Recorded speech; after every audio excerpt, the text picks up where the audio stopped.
आखिरकार भारतीय जनता पार्टी ने किसानों को अपमानित क्यों किया और अन्न की लाल पोटली इनको सबक सिखाने का काम करेंगे।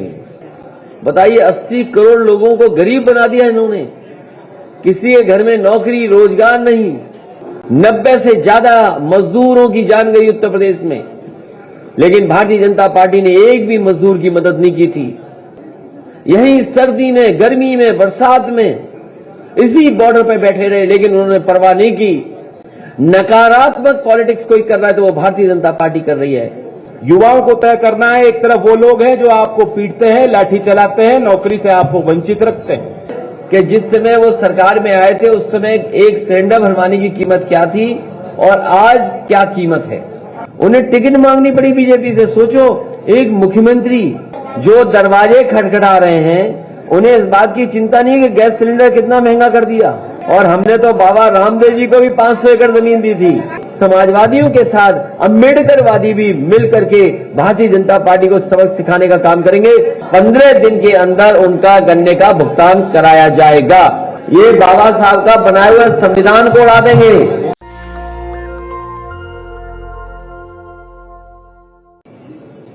उत्तर प्रदेश का चुनाव परिणाम लेकर के आएगा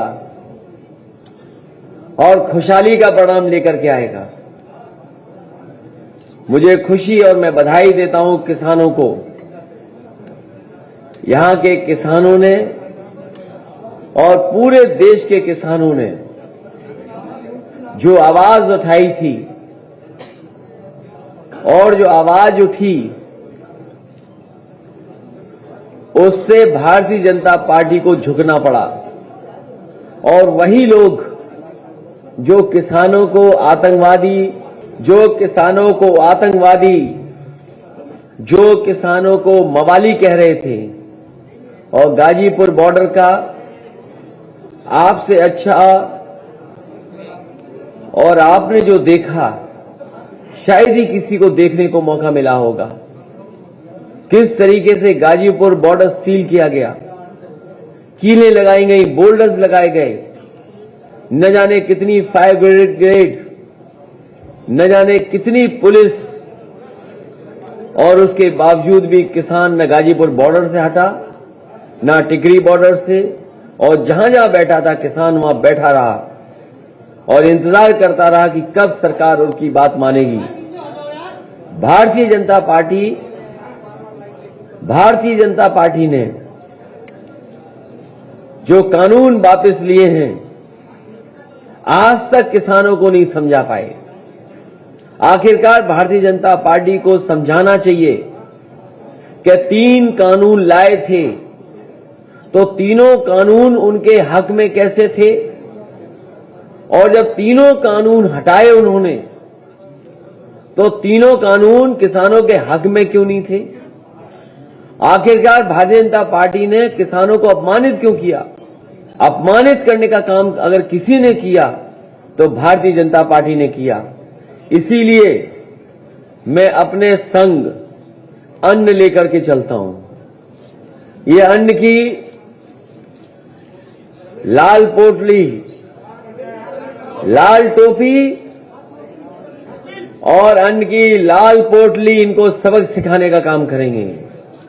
और हमने तो कहा कि अन्न संकल्प कोई भी ले सकता है, भारतीय जनता पार्टी को हराने के लिए और हटाने के लिए और इनको भगाने के लिए। अभी जयंत चौधरी जाएंगे तो हम दोनों लोग पकड़ेंगे ना, दोनों लोग पोटली दोबारा दिखाएंगे, क्योंकि ये गैप फिल कर रहा हूं मैं आप लोगों के लिए। इसलिए जो किसानों की आय दोगुनी की बात किए थे, किसानों की आय दोगुनी नहीं हुई, न गन्ने का भुगतान हुआ, और गरीबों को, किसानों को मजबूर कर दिया कि वो राशन पे अपना जीवन यापन करें। बताओ, भारतीय जनता पार्टी कहती है कि 80 करोड़ लोगों को राशन दे रहे हैं। बताइए, 80 करोड़ लोगों को गरीब बना दिया इन्होंने। किसी के घर में नौकरी रोजगार नहीं। किसानों के आंदोलन ने भारतीय जनता पार्टी को झुकने के लिए मजबूर कर दिया, और अंततः भारतीय जनता पार्टी को तीनों काले कानून वापस लेने पड़ गए। जो लोग दावा कर रहे हैं कि किसान खुशहाल हुआ है, वो देखो कैसे अन्नदाता का अपमान किए थे और आज उनके इतने वर्षों की नाकामी के कारण गरीबी बढ़ी है। दुनिया के जितने भी सर्वेक्षण हो रहे हैं या जो आंकड़े आ रहे हैं, हमारा देश गरीब होता चला जा रहा है, गरीबी की संख्या बढ़ रही है। और जिस तरीके से कोरोना आया और आपने देखा कि मजदूर अपने घर पैदल पैदल चले गए। ये सरकार चाहती तो सबको घर पहुंचा सकती थी, लेकिन इस सरकार ने किसानों को मजबूर किया, मजदूरों को मजबूर किया। और आपने देखा इसी शहर से न जाने कितने मजदूर गए होंगे जो घर अपने पहुंच गए। बहुत सारे ऐसे मजदूर थे जो अपने घर नहीं पहुंच पाए, उनकी जान चली गई एक्सीडेंट की वजह से, या हार्ट अटैक हुआ, या गंभीर बीमारी थी जिसके कारण वो घर नहीं पहुंच पाए। 90 से ज्यादा मजदूरों की जान गई उत्तर प्रदेश में, लेकिन भारतीय जनता पार्टी ने एक भी मजदूर की मदद नहीं की थी। अगर किसी ने मदद की थी तो यही समाजवादी पार्टी और आरएलडी के लोगों ने आगे आकर के मदद की और समाजवादी पार्टी ने 90 के 90 मजदूरों को 1-1 लाख रुपया उनके घर पे पहुंचाने का काम किया। हम लोगों ने वो समय भी देखा जहां पर एक गर्भवती महिला नासिक और महाराष्ट्र से चल करके आई थी, उसके बेटी पैदा हुई, 3 घंटे वो इंतजार की और उसके बाद फिर वो पैदल पैदल अपने घर पहुंच गई। कोई सरकार ने मदद नहीं की। मैं आपको कह सकता हूं, समाजवादियों की सरकार होती तो चाहे हमें जिला अधिकारी की गाड़ी से उस मां को घर पहुंचाना पड़ता, समाजवादी लोग और समाजवादी सरकार में वो मां जिला अधिकारी की गाड़ी से वो घर पहुंचती। लेकिन इस सरकार ने गर्भवती मां को वैसे ही हाल पे छोड़ दिया, वो पैदल पैदल घर पहुंची। किसान जब आंदोलन पर बैठा, बॉर्डर लगा दिए गए, कील लगा दी गई, बॉर्डर सील कर दिया गया। यहीं सर्दी में, गर्मी में, बरसात में इसी बॉर्डर पर बैठे रहे, लेकिन उन्होंने परवाह नहीं की। उन्हें कोई परवाह थी तो 3 काले कानून की परवाह थी कि अगर 3 काले कानून लागू हो गए तो हमारे किसानों की जमीन छीन ली जाएगी, उनको बाजार के भाव पे छोड़ दिया जाएगा। इसलिए किसानों को बधाई देता हूं। आज मुझे खुशी है, जयंत चौधरी जी हम दोनों लोग साथ हैं, किसानों की लड़ाई लड़ रहे हैं। और मैं अपने जिस इलाके में ये चुनाव है, पहले चरण में वो लोग जानते हैं और आखिरी चरण में जो चुनाव है वो लोग जानते हैं। चौधरी चरण सिंह जी ने सभी किसानों को एक कर करके एक साथ ला करके उनके आंदोलन को आगे बढ़ाने का काम किया। अगर देश में आजादी के बाद किसानों को सशक्तिकरण के लिए, किसानों को आर्थिक रूप से मजबूत बनाने के लिए, किसानों के हित के लिए, किसानों के पक्ष में फैसले लेने के लिए, गांव की खुशहाली के लिए अगर देश में सबसे आगे कोई आया तो वो चौधरी चरण सिंह जी थे। उसके बाद उनकी विरासत को आगे बढ़ाने का काम अजीत सिंह जी ने, नेताजी ने और न जाने कितने नेता और कार्यकर्ताओं ने मिलकर के किए हैं। ये चुनाव जहां किसान, गरीब, मजदूर का है, वहीं मैंने पिछले मुजफ्फरनगर में कहा कि जयंत चौधरी जी और यहां पर जितने लोग किसानों की लड़ाई लड़ रहे हैं, उन्हें चौधरी चरण सिंह की विरासत को भी बचाने का और उस विरासत को आगे बढ़ाने का भी ये चुनाव है। मुझे खुशी है इस बात की कि जनता का समर्थन मिल रहा है और जनता का समर्थन से घबराई हुई भारतीय जनता पार्टी गली गली घूम रही है। हम लोग जितनी भी पाबंदियां लगी हैं उन नियमों का पालन कर करके हम आपके माध्यम से अपील करने आए हैं। ये गाजियाबाद उत्तर प्रदेश का बड़ा शहर है। नोएडा अगर बड़ा शहर है तो गाजियाबाद भी बड़ा शहर है। अगर यहां के लोगों का पेट कोई भर रहा है तो वो हमारा अन्नदाता है। हमें उम्मीद है कि शहर के लोग भी अन्नदाता के पक्ष में मतदान करेंगे और जो खुशहाली आनी चाहिए थी, जो तरक्की होनी चाहिए थी, जो विकास का रास्ता होना चाहिए, तो वो भारतीय जनता पार्टी ने रोका है। यहां निगेटिव पॉलिटिक्स अगर कोई कर रहा है, नकारात्मक पॉलिटिक्स कोई कर रहा है, तो वो भारतीय जनता पार्टी कर रही है। हम दोनों लोग मिलकर के नकारात्मक पॉलिटिक्स को खत्म करना चाहते हैं। एक बार फिर वही भाईचारा की पॉलिटिक्स करना चाहते हैं कि हम सब एक हैं, जो गंगा जमुनी तहजीब है उसको बढ़ा करके खुशहाली के रास्ते पर ले जाना चाहते हैं। गाजियाबाद शहर बड़ा है, हमारे तमाम लोग बैठे हैं, कारखाने हैं, उद्योग हैं। मैं ये भरोसा दिला सकता हूं कि जो चल रहे उद्योग व कारखाने हैं, उनको जो मदद कर सकते हैं सरकारी कानून में, वो मदद की जाएगी। साथ ही साथ जो एमएसएमई सेक्टर है, जो सबसे ज्यादा बर्बाद हुआ है इस कोरोना के समय पर, बीमारी के समय पर, इन दोनों सरकारों ने, डबल इंजन की सरकार ने कोई मदद नहीं की है। अगर हमें अलग से पैकेज ला करके एमएसएमई सेक्टर को अगर सुधारना पड़ेगा, तो उसको भी आगे बढ़ाने का काम समाजवादी और आरएलडी की सरकार में होगा।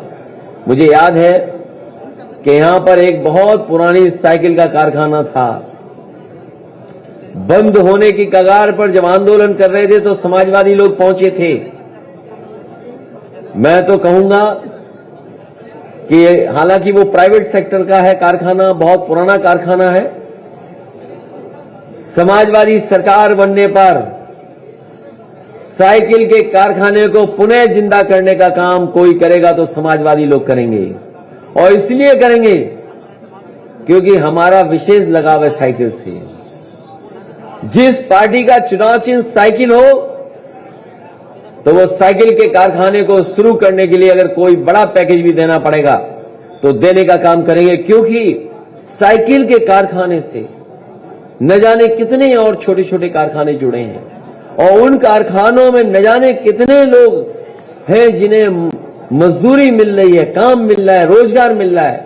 हमारा स्वार्थ, हमारा लालच ये है कि हम लोगों को रोजगार और नौकरी दे दें। अगर रोजगार और नौकरी के लिए हमें कोई बड़ा पैकेज भी देना पड़ेगा तो समाजवादी सरकार पीछे नहीं हटेगी। ऐसे कारखाने, उद्योग को सहयोग करने का काम करेंगे। क्योंकि मैं पोटली लेके चलता हूं, एक लाल वाली, मैंने पहले दिखा दी थी, लेकिन मैंने ये कहा था कि हम और जयंत चौधरी जी जब दोनों आएंगे तो हमारे दोनों के हाथ में पोटली होगी।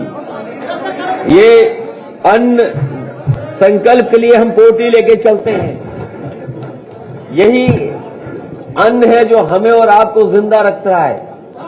किसान जो हमें पेट भरता है और कपड़े दे पहनाता है, उसके हक में हम दोनों लोग लगातार इसी तरह से संकल्प करते रहेंगे और लड़ाई लड़ते रहेंगे जब तक भारतीय जनता पार्टी को हटा न लें और उत्तर प्रदेश से सफाया न कर दें। अगर हमारे पत्रकार साथी आप लोग भी कोई अन्य संकल्प लेना चाहें तो पीछे नहीं हटना। आप लोग भी हमारे साथ किसानों की लड़ाई लड़ने के लिए आगे आए। और मैं कहता हूं, इस गाजीपुर बॉर्डर से और उस गाजीपुर बॉर्डर तक भारतीय जनता पार्टी का सफाया होगा। इसीलिए ये दोनों गठबंधन के लोग ऐतिहासिक जीत हासिल करने जा रहे हैं।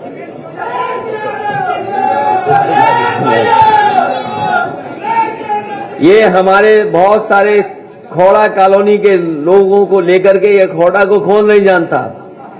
जब समाजवादी सरकार थी तो खोड़ा कॉलोनी के लिए हम लोगों ने स्कूल भी दिया था, और जो विकास कार्य कर सकते थे वो विकास कार्य भी और नगर पालिका भी बनाने का काम किया था।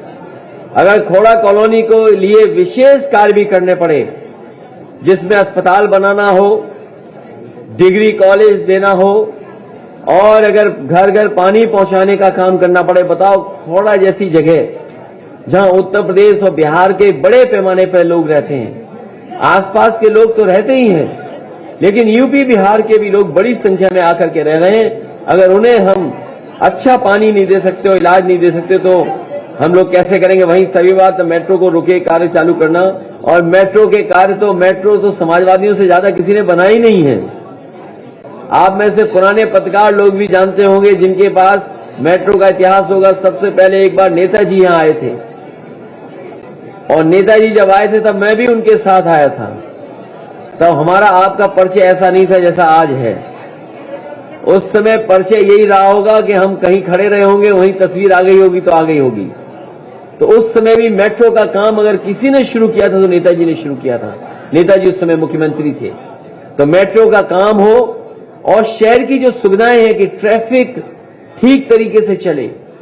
पर्यावरण को लेकर के बहुत चिंतित लोग रहते हैं और कूड़े से लेकर के तमाम गंदगी को लेकर के, और कम से कम साफ सुथरे इलाके ऐसे हों जहां पर लोग निकल करके घूम सकें, और कम से कम गाजियाबाद दिल्ली को टक्कर दे अपनी सफाई में और दिल्ली को दिखाए कि हां गाजियाबाद में भी ऐसे बड़े बड़े काम हो सकते हैं। समाजवादी सरकार बनेगी तो अगर शहर को अच्छा बनाने के लिए, साफ सुथरा बनाने के लिए अगर कोई विशेष कार्य करना पड़ेगा तो किया जाएगा। वहीं मोदी नगर में, क्योंकि बड़ी पैमाने पर वहां मजदूर किसान इलाज के लिए आते हैं, अगर अस्पताल के साथ साथ विशेष ट्रॉमा सेंटर भी देना पड़ेगा तो समाजवादी सरकार में और आरएलडी मिलकर के दोनों ट्रॉमा सेंटर देने का काम करेंगे। साहिबाबाद में भी इलाज की सुविधाएं देंगे, क्योंकि इधर जब से कोरोना आया है लोगों ने महसूस किया है कि इलाज कितनी जरूरी है, और इलाज वो भी सरकारी व्यवस्था अच्छी हो, क्योंकि प्राइवेट में लोगों के साथ कई बार बहुत ज्यादा इलाज का खर्चा हो जाता है। इस कोरोना के समय पर लोगों ने अपने अकाउंट के पैसे निकाल लिए। मुझे याद है एक अखबार का मैंने खबर पढ़ी थी, 1 महीने के अंदर कानपुर जैसे शहर ने कई 100 करोड़ लोगों ने अपने सेविंग से पैसा निकाला था।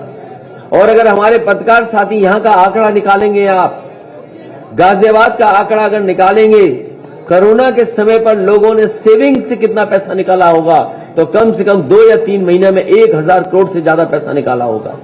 तो सोचो, सेविंग का पैसा लोगों ने निकाल करके अपने परिवार के लोगों का इलाज और मदद करने का काम किया था। उस समय जब सबसे ज्यादा सरकार की जरूरत थी, तब सरकार ने गरीबों को, आम लोगों को अनाज छोड़ने का अगर किसी ने काम किया था तो भारतीय जनता पार्टी ने। इसलिए मैं इस मौके पर समाजवादी पार्टी और आरएलडी के जितने भी प्रत्याशी हैं उनके पक्ष में मैं आपके माध्यम से निवेदन और अपील करने आया हूं कि गाजियाबाद और आसपास की जनता इन सभी साथियों की मदद करे। सभी पत्रकार बंधुओं को नमस्कार। समाजवादी पार्टी के राष्ट्रीय अध्यक्ष अखिलेश यादव जी, सभी हमारे दोनों पार्टियों के वरिष्ठ नेतागण और उम्मीदवार जो गठबंधन के चेहरा हैं, जो इस क्षेत्र में बहुत उम्मीद के साथ मतदाताओं तक अपनी बात पहुंचा रहे हैं और आपका आशीर्वाद चाहते हैं। अखिलेश जी ने काफी बात कही और बिल्कुल शुरुआत उन्होंने किसानों से की। मैं आप सबके माध्यम से देश तक ये संदेश देना चाहता हूं। आज 29 जनवरी है और जो बीती रात है 28 जनवरी की रात, जो 1 साल पहले यहीं से कुछ दूर गाजीपुर बॉर्डर पे जो कुछ भी किसानों ने देखा और सहन किया, वह उनका अपमान नहीं था। वे देश में, गांव में रहने वाले, खेत खलियान में मेहनत कर रहे हर एक किसान और मजदूर का अपमान था। हमें उस अहंकार को चूर करना और वो पीड़ा, वह दर्द आज भी जिंदा है। कानून वापस हुए हैं, लेकिन जिस तरीके से लखीमपुर में किसानों को कुचला और जो तैयारी 28 जनवरी की शाम को सरकार और सरकारी गुंडों ने कर रखी थी, यहीं लोनी के भारतीय जनता पार्टी के विधायक की जो मंशा थी, कोई भी किसान बिरादरी से आने वाला व्यक्ति उस बात को भुला नहीं पाया। और उन क्षणों में जो भावुकता थी किसान नेताओं की, जो भावुकता थी स्वर्गीय चौधरी अजीत सिंह जी की, और जिस तरह से उन्होंने किसान आंदोलन के प्रति अपना समर्थन जाहिर किया और हम सबको आशीर्वाद दिया, वह ताकत और हिम्मत उन्होंने दी कि किसानों, तुम अकेले नहीं हो, तुम न्याय की आवाज हो, तुम्हारी आवाज मैं बुलंद करूंगा। उनके वो बोल हमारे देश के राजनीतिक इतिहास में, किसान आंदोलन के इतिहास में स्वर्ण अक्षरों से लिखे जाएंगे। और इसलिए ये चुनाव, ये फैसला मतदाताओं को करना है। एक तरफ वो सरकार है जो किसानों को दबाना चाहती है, जहां कोई सुनवाई नहीं होती, जहां कोई वादा पूरा नहीं होता, युवाओं को तय करना है। एक तरफ वो लोग हैं जो आपको पीटते हैं, लाठी चलाते हैं, नौकरी से आपको वंचित रखते हैं, और दूसरी तरफ अखिलेश जी का विजन है, आरएलडी और समाजवादी पार्टी का प्रयास है। हमें मुकाबला झूठ से करना है, अफवाह फैलाने वाले लोगों से करना है, नफरत फैलाने वाले लोगों से करना है। जिन्ना की बात, औरंगजेब की बात, इन बातों से उत्तर प्रदेश की जनता से का कोई लेना देना नहीं। हम नौकरी और विकास की भाषा बोलने वाले लोग हैं, पढ़े लिखे लोग हैं, तरक्की चाहते हैं, तरक्की की भाषा बोलेंगे।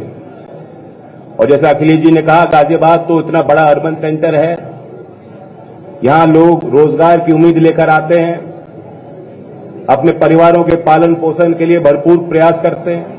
यहां की जो आधारिक संरचना होनी चाहिए, जब हमारी विजन वाली सरकार बनेगी, तब गाजियाबाद की उम्मीदों पर हम लोग बहुत गंभीर रूप से काम करेंगे। योगी जी ने कहा कि गड्ढा मुक्त सड़कें, गाजियाबाद के आप सबसे पॉश कॉलोनी में चले जाएंगे, मेन रोड पर चले जाएंगे तो आपको गड्ढे मिलेंगे, गड्ढे मिलेंगे। आपकी गाड़ी की पूरी जो है क्वालिटी कंट्रोल टेस्ट 100 मीटर की यात्रा में हो जाता है। तो हमारी घोषणाएं सच्ची होंगी, गड्ढा मुक्त सड़कें देनी है, झूठ मुक्त सरकार देनी है।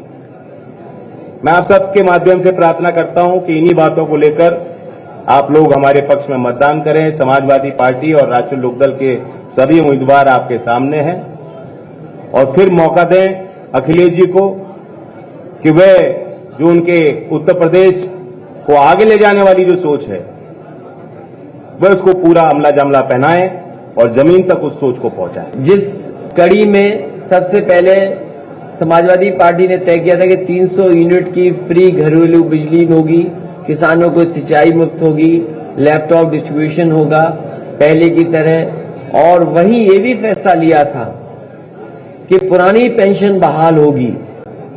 पुरानी पेंशन को लेकर के बहुत सारे संगठन, सरकारी कर्मचारी हमेशा इस बात को कहते रहे, उनकी मांग रही है कि पुरानी पेंशन बहाल हो। समाजवादी पार्टी ने और आरएलडी ने और गठबंधन और समाजवादी पार्टी ने माना है कि सरकार बनने पर पुरानी पेंशन बहाल होगी। उसी कड़ी में समाजवादी कैंटीन एवं किराना स्टोर स्थापित किए जाएंगे, जहां गरीब श्रमिकों, राजगीरों, बेघरों को सब्सिडाइज दरों पर राशन एवं अन्य जरूरी वस्तुएं मिल सकेंगी। और ये बात मैं इसलिए कह रहा हूं कि डॉक्टर राम मनोहर लोहिया ने एक सिद्धांत दिया था कि अगर महंगाई से लड़ना है तो दाम बांधो नीति लागू करनी पड़ेगी। अगर दाम बांधो नीति हम लागू कर पाएंगे तो बहुत सारे गरीब और जो रोजगार पर निर्भर करते हैं, उन्हें हम सब्सिडाइज या दाम बंधी हुई चीजों को उपलब्ध करा पाएंगे। इन कैंटीनों में 10 रुपए में समाजवादी थाली की व्यवस्था की जाएगी। इस योजना का लक्ष्य है राज्य से भूख की समस्या को मिटाना। पहले कुछ जगह पर शुरू हुई थी, जिस योजना को बंद किया भारतीय जनता पार्टी ने। 20 रुपए की थाली थी, खाना था, जिसमें मजदूरों को खाना उपलब्ध कराया था। इस बार समाजवादी कैंटीन होगी। इस कैंटीन में 10 रुपए में समाजवादी थाली उपलब्ध होगी और पौष्टिक आहार होगा। इसके साथ साथ, क्योंकि शहर में बड़े पैमाने पर लोग आते हैं काम के लिए और रोजगार के लिए, इसलिए समाजवादी पार्टी ये मानती है कि जिस तरीके से मनरेगा की तर्ज पर, मनरेगा की तरह अर्बन एम्प्लॉयमेंट गारंटी एक्ट को भी लाने का काम करेंगे, जिससे बहुत सारे नौजवान जो शहर में आते हैं उन्हें रोजगार और नौकरी दिला सकें। वहीं साहिबाबाद में, क्योंकि बड़ी जगह सरकारी अस्पताल हो और सरकारी डिग्री कॉलेज हो, साथ साथ समय के हिसाब से जो पढ़ाई हो, जिसमें ट्रेनिंग उपलब्ध हो और नौकरी रोजगार मिल सके, उस दिशा में काम करेंगे। मैं समझता हूं जैन जी से आपने एक सवाल पूछा था। एक मिनट, एक चुनावी व्यवस्था को लेकर मैं कहना चाहता हूं कि क्योंकि कोरोना काल है, हमें सबको उम्मीद है और सरकार और चुनाव आयोग की मतलब इसमें तैयारी भी है कि पोस्टल बैलेट के माध्यम से काफी वोट मतदाता अपना मत प्रयोग करेंगे। इसमें मतदाताओं को भी सतर्क रहने की जरूरत है। जो सरकारी कर्मचारी हैं, जो पुलिसकर्मी हैं, जिनकी पोस्टल बैलेट से वोट डलनी है, मैं उनको कहना चाहता हूं कि ये एक फॉर्म है ऑनलाइन, इसको आप डाउनलोड करके, बैलेट फॉर्म है, इस पे अपनी वोट दर्ज कराएं। वोट का अधिकार है, उनका मत अधिकार है। कोई भी किसी दबाव में उनको आने की जरूरत नहीं। कोई उनके सीनियर अधिकारी दबाव बनाने की कोशिश करते हैं, ये उनका संविधान ने उनको अधिकार दिया। तो इस वोट को इसके लिए सतर्क रहें, सुरक्षित रखें और सुनिश्चित करें कि उनकी वोट पड़ी कि नहीं। दूसरी बात, नियम यह है कि मतदान के तारीख से पहले घर घर ये जो फॉर्म उनको मिल जाना चाहिए। अगर नहीं दिया जा रहा तो ऑनलाइन वो उसको ले सकते हैं। तीसरी बात यह है कि चुनाव आयोग का नियम कहता है कि जब मतदान हो जाता है, जो गिनती होती है, सबसे पहले पोस्टल बैलेट की वोट गिनी जानी चाहिए। तो सभी उम्मीदवारों को, चुनाव आयोग के सभी ऑब्जर्वर्स को मैं कहना चाहता हूं कि सख्ती से, क्योंकि हमारा अनुभव है कि पिछली बार जब गिनती हुई उसमें ऐसा नहीं हुआ। कोई बहानेबाजी नहीं चलेगी, नियम का सख्त अनुपालन होना चाहिए सभी ऑब्जर्वर से, और हमारे दोनों दल के जिलाध्यक्षों से मैं उम्मीद करता हूं कि सख्ती से इसका पालन हो। इस पे हम पुरजोर कोशिश। सबसे पहले तो कोई वादकारी जाता है, सरकार से कुछ मांग होती है, सामाजिक जन आंदोलन होते हैं, तो हमारी सरकार उन लोगों के साथ ऐसे क्रूरता के साथ व्यवहार नहीं करेगी। पुलिस की लाठी, पुलिस की वर्दी जनता को सुरक्षित रखने के लिए है, ना कि राजधानी में शिक्षक आते हैं, युवा आते हैं, भर्ती को लेकर कोई सवाल करता है तो उन पर लाठी चलाई जाए। ऐसी लाठियां हमारे राज्य में नहीं चली जाएंगी। नहीं, उन्हें डोर टू डोर जाने की आवश्यकता इसलिए पड़ गई है कि मैं तो कहूंगा जिस घर का दरवाजा वो बजाएं या डोर टू डोर कैंपेन में जाएं, वो सिलेंडर उन्हें दिखा दें। वो जो लाल रंग का सिलेंडर है वो दिखा दें, क्योंकि पोटली पे अन्न संकल्प तो लेंगे नहीं वो, तो कम से कम उन्हें लाल सिलेंडर जरूर दिखाएं कि जिस समय वो सरकार में आए थे उस समय एक सिलेंडर भरवाने की कीमत क्या थी और आज क्या कीमत है। पहली बार ऐसा हुआ है कि लोग शमशान से घर पहुंचे। जो लोग शमशान और कब्रिस्तान की बात कर रहे थे, सोचिए भ्रष्टाचार का क्या आलम था कि इतनी बड़ी संख्या में लोगों की जान गई और वो अपने परिवार के दुख में शामिल हुए थे। और सोचिए घर परिवार में कितना दुख बड़ा पहुंचा होगा। और मुझे नहीं लगता कि जिन्होंने इस तरह का काम किया होगा, घटिया काम, उनके खिलाफ कोई कार्रवाई भी हुई हो। ये कौन पुरानी बातें कह रहे हो आप? लोनी का विधायक है। अरे भाई, जो देखिए ऐसा है, आप सब जागरूक लोग हैं। जैसे ही समाजवादी पार्टी ने पुरानी पेंशन को बहाल करने के लिए कहा, आप सोचो मुख्यमंत्री जी को क्या याद आया? अब्बा जान। तो भारतीय जनता पार्टी घबराई हुई है। और जो पहलवान हार जाता है, आप में से कोई कुश्ती पहलवानी जानते हैं? जो पहलवान हार जाता है तो वो क्या नहीं करता बताओ?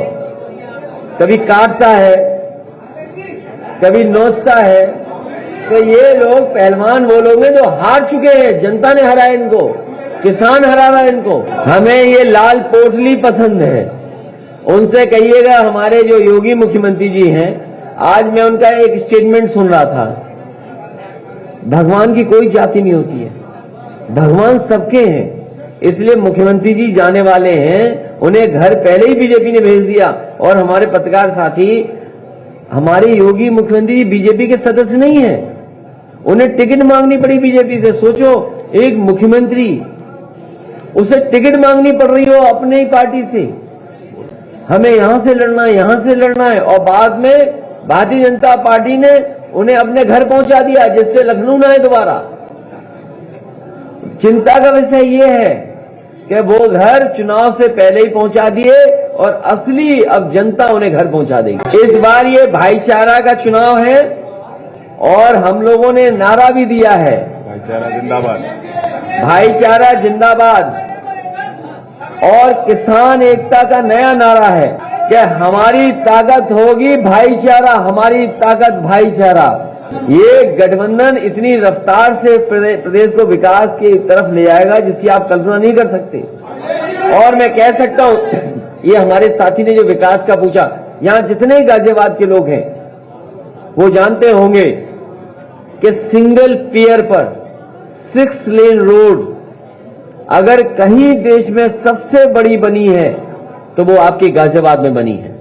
आप बंबई देखाइए, कलकत्ता देखाइए, दिल्ली आपने देखा है, चेन्नई दिखाइए, बेंगलोर दिखाइए, हैदराबाद दिखाइए, अगर सबसे बड़ी सड़क सिंगल पियर पे, एक खंबे पर 6 लेन अगर कहीं बनी है देश की, तो वो आपके गाजियाबाद में बनी थी, और इतने कम समय में कोई नहीं बना सकता था जो समाजवादियों ने बना करके दिखाई। उनको क्या घबराहट है? जैन चौधरी जी हमेशा रहेंगे। तो हमें खुशी है कि किसान अगर किसी तरीके से भारतीय जनता पार्टी को घेर रहे हैं, हम उनके साथ हैं। किसान का कोई भी संगठन जो किसान की आवाज उठा रहा है, किसान के हित में बात कर रहा है और अन्याय के खिलाफ लड़ रहा है, तो हम उसके साथ हैं। बीजेपी 3 कानून के साथ साथ कुछ भी कर सकती है। जो दरवाजे खटखटा रहे हैं, उन्हें इस बात की चिंता नहीं कि गैस सिलेंडर कितना महंगा कर दिया। और हमें लगता है कि आपके शहर में भी जानवर घूमते होंगे सड़कों पर। इतने बड़े पैमाने पर सांड से एक्सीडेंट से कोई नहीं मरा जितने उत्तर प्रदेश में मर गए। मैंने भी आंकड़े निकाले थे, लगभग 100 पहुंच गए लोग। कि अगर किसान उत्तर प्रदेश में आ रहे हो, किसान संगठन, तो भारतीय जनता पार्टी को सबक सिखाने आ रहे होंगे। वो जितने भी किसान संगठन आ रहे हैं, अंतोगतवा भारतीय जनता पार्टी से दुखी हैं। किसान के पक्ष में, किसान की भावना को समझते हुए, किसानों के सामने जो संकट आने वाला है, आप बताइए यहाँ जितने लोग हैं, आप टीवी पे प्रचार देखते हैं, हम लोग देख लेते हैं प्रचार, और प्रचार को देख करके हम लोग वहां से तेल खरीद लेते हैं खाने वाला, जो रिफाइंड ऑयल खरीद लेते हैं हम लोग। हमारे सरसों का तेल ज्यादा स्वस्थ है। हमारे सरसों के तेल की न किसानों को कीमत मिल रही सरसों की, और वही किसान जब सरसों का तेल खरीद रहा, तो बताओ 200 से पार खरीद रहा कि नहीं खरीद रहा?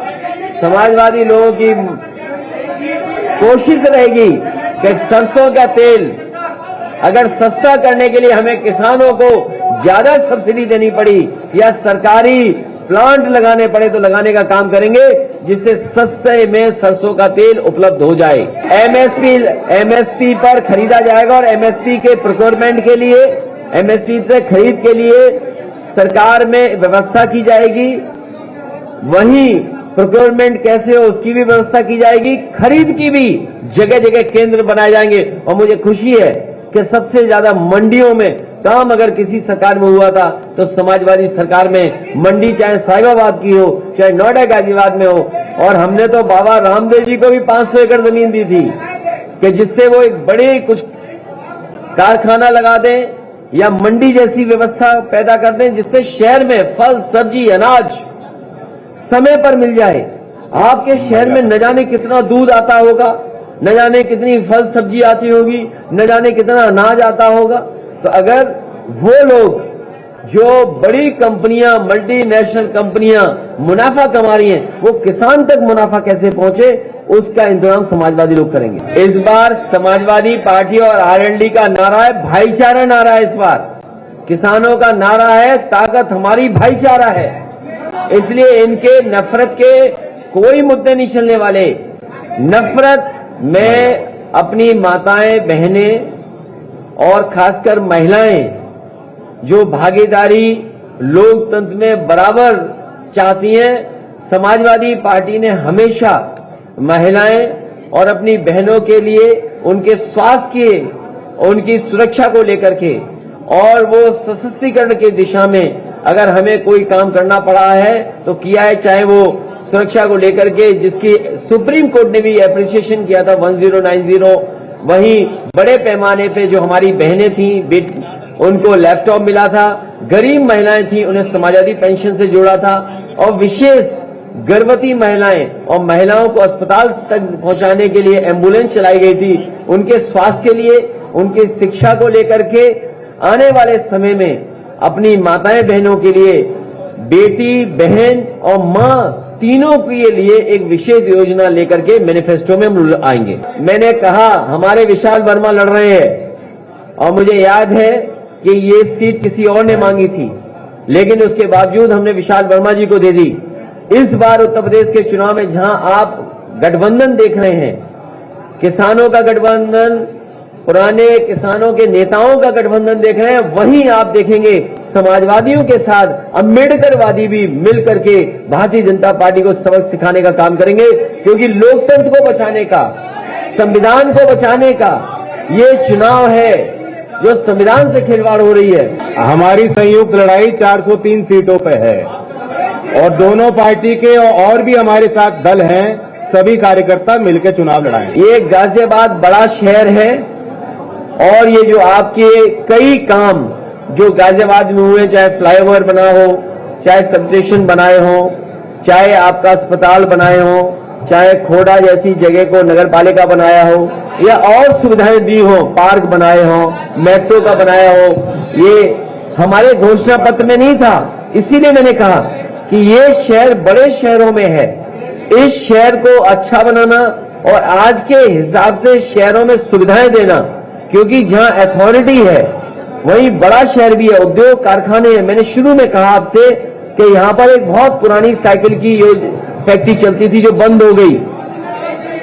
अगर हमें विशेष कुछ पैकेज देना पड़ा एक और एमएसएमई जो हमारे छोटे उद्योग वाले हैं, जरूरी ये है, हमारा स्वार्थ और लालच ये है कि अगर कारखाने चलेंगे तो रोजगार और नौकरी मिलेंगी, तो हम यहाँ के उद्योग कारखाने, यहाँ के लोगों को सुविधा देना चाहते हैं जिससे रोजगार नौकरी मिले और उत्तर प्रदेश संपन्न हो, और रेवेन्यू जब यहां से मिलेगा तो उत्तर प्रदेश में और जगह भी काम कर सकेंगे। जो आपके पास सुझाव वो कर देंगे। और डायल 100 वाली जो गाड़ियां हैं, अक्सर सरकारें ये कहती हैं कि किसानों का समय पर भुगतान होगा।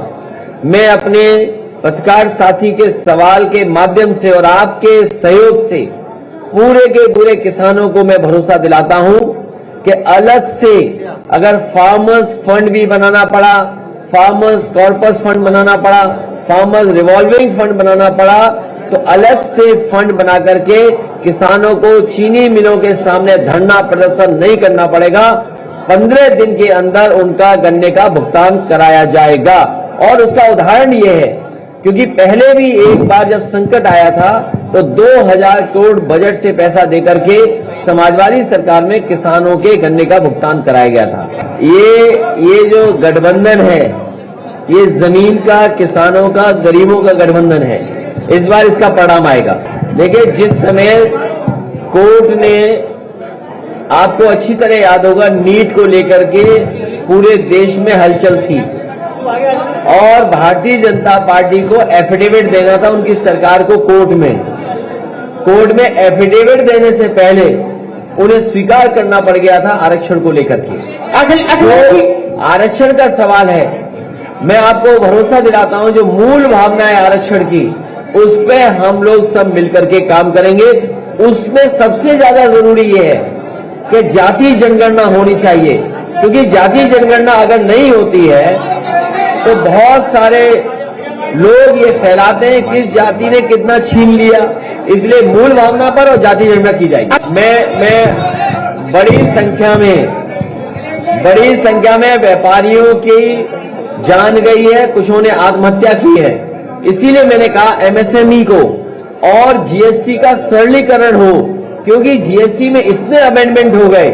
ये व्यापारियों को परेशान करने के लिए जीएसटी है कि व्यापारियों को सुविधा देने के लिए जीएसटी है। इसलिए मैं अपने पत्रकार साथी के माध्यम से कहना चाहता हूं कि समाजवादी सरकार बनेगी तो जीएसटी में क्या आसान तरीके से सरलीकरण हो, हमारे व्यापारी को उसमें उलझना न पड़े, उलझा न रहे, वैसी व्यवस्था करने का काम होगा। समाजवादी पार्टी और आरएलडी हम दोनों ने मिलकर के सबसे पहले मुजफ्फरनगर से शुरू किया कार्यक्रम। और इसलिए क्या कि वो गन्ने का क्षेत्र है, वहां के किसान समय समय पर आंदोलन करते हैं। आज सबसे ज्यादा दुखी अगर कोई है तो किसान है। सोचिए कितनी मेहनत करता है और उसके बाद जब गन्ना तैयार हो जाए तो कीमत नहीं मिल रही। महंगाई की सबसे ज्यादा मार किसान पर है। ये खाद नहीं दे पाए, कीटनाशक दवाइयां नहीं दे पाए, आज बिजली का बिल कितना आ रहा है, जो कमाई हो रही है। और सोचिए आप सबके अकाउंट हैं, आप सब लोग बैंक में जाते होंगे, आप सोचिए कितना फिक्स डिपॉजिट पे इंटरेस्ट था, आज क्या पहुंच गया। जब लागत बढ़ जाएगी, लागत बढ़ेगी और कमाई नहीं होगी। अगर कमाई आधी हो जाए और महंगाई दोगुनी हो जाए तो बताओ किसान कैसे खुशहाल होगा। इसलिए किसान इस बार महंगाई के खिलाफ खड़ा है और अपनी कमाई को बढ़ाने के लिए नीतियां और कार्यक्रम चाहता है। उत्तर प्रदेश की जनता ने, उत्तर प्रदेश के किसान, उत्तर प्रदेश के नौजवानों ने मन बना लिया। उत्तर प्रदेश में कोई सरप्राइज आने वाला नहीं है। यहां पर मन बना लिया है कि सरकार बनने वाली है। लोग कहते थे कि देयर इज नो अल्टरनेटिव, यही तो एक कहते थे कि देयर इज नो अल्टरनेटिव, पर there is a definitely alternative. हम बैठे हैं दोनों लोग, ऐसा नहीं। अरे भाई तुम पढ़ तो लेते। अभी तक जो भारतीय जनता पार्टी ने सूची जारी की है उसमें 82 लोग ऐसे हैं जिन पर आपराधिक मुकदमे हैं। समाजवादी पार्टी और आरएलडी के आप बता दो, एक आध गलती से आ गया होगा और वो भी वैसे आया है जिन पर मुकदमे लगाए सरकार ने। और दूसरा बताओ, मुख्यमंत्री उप मुख्यमंत्री दोनों पे कितने मुकदमे थे? पुरानी बातें भूल जाओ, बताइए। देश के गृह राज्य मंत्री के बेटे पर आरोप, जीप चढ़ा दी, कुचल दिए किसान, सबको रक्त रंजित कर दिया और आज वो महिमा मंडित हो रहे हैं उनकी पार्टी, उनकी सरकार में। मैं आपको भरोसा दिलाता हूं, चाहे धौलाना हो, साहिबाबाद हो, मोदी नगर हो या गाजियाबाद और जितनी भी विधानसभा हैं, इनको विकास की गति देने का काम समाजवादी और आरएलडी की सरकार में होगा। कि अभी पिछले दिनों 22 तारीख को मैंने कहा था कि केवल आईटी के सेक्टर में, केवल आईटी सेक्टर में समाजवादी सरकार बनने पर 22 लाख नौजवानों को क्वालिटी और अच्छे रोजगार उपलब्ध कराने का काम करेंगे। और वहीं उत्तर प्रदेश के सरकारी विभागों में लगभग 11 लाख रिक्त पद खाली हैं। समाजवादी सरकार और आरएलडी के गठबंधन और हमारे बहुत सारे सहयोगी दलों के साथ जो सरकार बनेगी, सबसे पहले सरकारी रिक्त पदों को भरा जाएगा। तो आप हिसाब लगा लीजिए, अगर 11 लाख वो हैं जो मैं मैनिफेस्टो में कहूंगा, लगभग 11 लाख रिक्त पद हैं, 22 लाख तो केवल आईटी सेक्टर में था। और अगर आईटी सेक्टर को ध्यान से देखा जाए, मैं जब आ रहा था सड़क से तो मैं देख रहा था महिंद्रा टेक की एक बिल्डिंग दिखाई दे रही है। उत्तर प्रदेश की जो ये कानून व्यवस्था को सबसे बेहतरीन व्यवस्था दी गई, 100 नंबर जो अब डायल 100-112 हो गया, इसका जो टेक्नोलॉजी का पार्ट है, जो इसके अंदर सॉफ्टवेयर टेक्नोलॉजी जो इंट्रोड्यूस हुई है, वो महिंद्रा टेक पार्टनर है इसका। शायद आप में से लोग नहीं जानते होंगे या जिन्होंने फॉलो की होगी न्यूज वो जानते होंगे, ये बीजेपी वालों ने महिंद्रा टेक वालों को भी परेशान किया था और इसलिए परेशान किया कि इन्होंने अच्छी व्यवस्था क्यों दे दी। हमारे लिए सबसे सेंसिटिव बात यह है कि जिन्होंने किसानों को अपमानित किया है, किसानों को जीप से कुचला, उनको सबक सिखाएं, पहले हटाएं और उत्तर प्रदेश से भगाएं। दूसरा, समाजवादी पार्टी और आरएलडी प्राथमिकता पे ये सवाल बड़े हैं, लेकिन उससे पहले उत्तर प्रदेश को ऐसी एक्सप्रेसवे दे दें, ऐसी सड़कें दे दें कि गाजियाबाद का भी व्यक्ति अगर लखनऊ जाना चाहे तो 4.5 घंटे में पहुंच जाए। बताओ, हमारे बनाए हुए एक्सप्रेसवे पे और पुरानी सरकार के बनाए हुए एक्सप्रेसवे में अगर ठीक से चले तो 5 घंटे में लखनऊ पहुंच जाते हो कि नहीं पहुंच जाते?